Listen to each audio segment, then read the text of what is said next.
Hello tout le monde, c'est UWLOS, on se retrouve aujourd'hui pour une nouvelle vidéo et aujourd'hui on se retrouve sur une nouvelle chaîne, UWLOS Miniature. Donc c'est la première vidéo de la chaîne, donc je me présente, je suis UWLOS. J'ai déjà deux autres chaînes, UWLOS qui est ma chaîne principale et UWLOS Live qui est la chaîne secondaire où on retransmet les live Twitch. Donc n'hésitez pas également à rejoindre la chaîne Twitch, le Discord, mon Insta, mon TikTok et bien évidemment à s'abonner à cette chaîne YouTube. Et donc aujourd'hui on va regarder pourquoi il est plus compliqué de trouver des NoRêve 1.64 dans les magasins.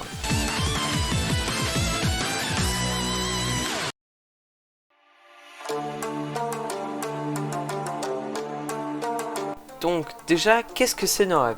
NoRêve, c'est une marque française de modélisme automobile créée en septembre 1945 par Paul Véron, Joseph Véron et Émile Véron. Ce dernier créera Majorette, mais c'est pas cette marque qu'on va voir. Au tout début, NoRêve ne fabriquait pas encore des voitures miniatures. Ils commencèrent d'abord avec des machines à coudre, biberons, pots de chambre, montres, et ce sera en 1953 que NoRêve créera ses première miniature avec la société Simca grâce au président Henri Pigozzi qui donnera son accord pour la réalisation de la première voiture miniature. Puis arriveront les modèles type Citroën Traction, Ford Vedette, Panhard, Dina, Renault 4 chevaux et Peugeot 203.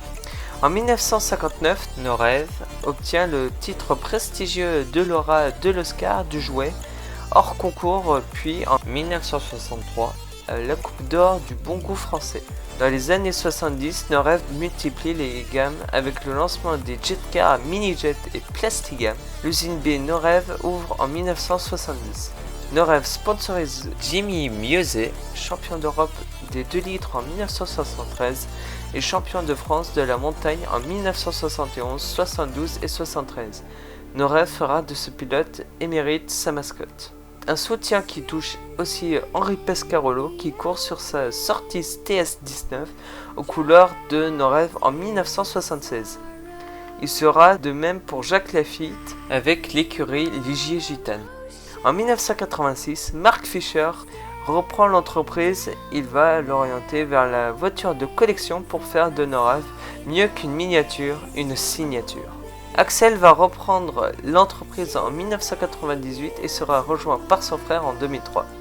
C'est pour NoRêve le renouvellement de partenariats avec les constructeurs automobiles ainsi que la participation à des collections fiscicules. En 2004, débute le partenariat avec le Dakar pour la reproduction des véhicules participants. Cette même année, NoRêve ouvre son nouveau siège à Vaux-en-Velin.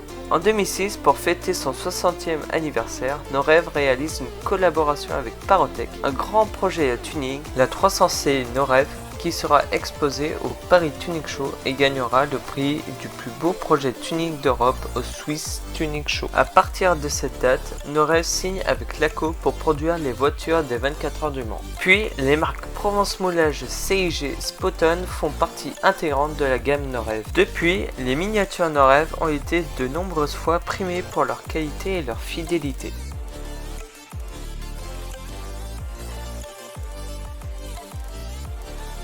Donc, pour répondre à cette question, on a deux graphiques.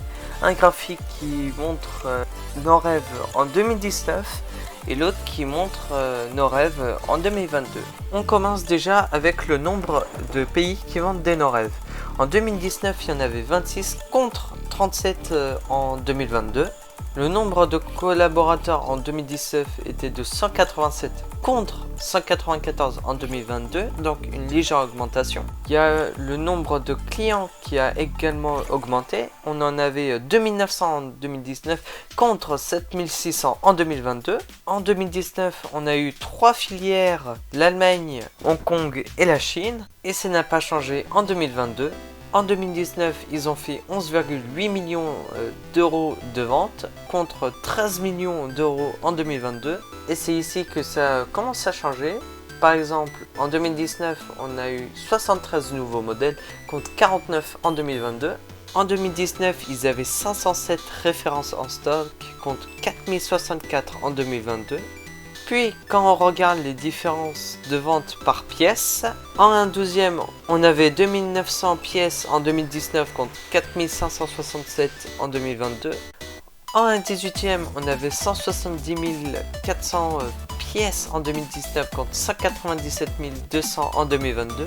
En 1/43e on a eu 197 500 pièces en 2019 contre 152 400 en 2022. Et c'est là où on peut voir la plus grosse différence, car en 2019 on avait des 1,64, 1,87e, 1,43e Toys plus les playsets qui faisaient plus de 1 million de ventes contre 487 200 en 2022, donc ça fait une baisse de plus de 50%. Mais c'est pas tout, parce qu'il y a également sur ce graphique une baisse des toys jouets qui est passée de 8,5% en 2019 à 4% en 2022. Une diminution des Car Industries qui est passée de 49,9% à seulement 38%. Et puis on a les collectibles qui sont passés de 38,9% en 2019 à 58% de la production en 2022. Et puis on peut voir sur cette carte que nos rêves se sont principalement concentrés sur l'exportation, comme par exemple en 2019 il y avait 1,4% de la production qui était en Amérique, qui maintenant est à 2,4%. On a également l'Allemagne qui est passée de 35,8% en 2019 à 42,1% en 2022. On a l'Europe qui est passée de 15% à 17,7% en 2022. On a l'Asie qui est passée de 4,9% en 2019 à 7,3% en 2022. Et on a deux pays qui ont perdu du pourcentage. On a la France qui est passée de 42,1% en 2019 à 30,3% en 2022. Et les autres supermarchés qui sont passés de 0,8% en 2019 à 0,2% en 2022.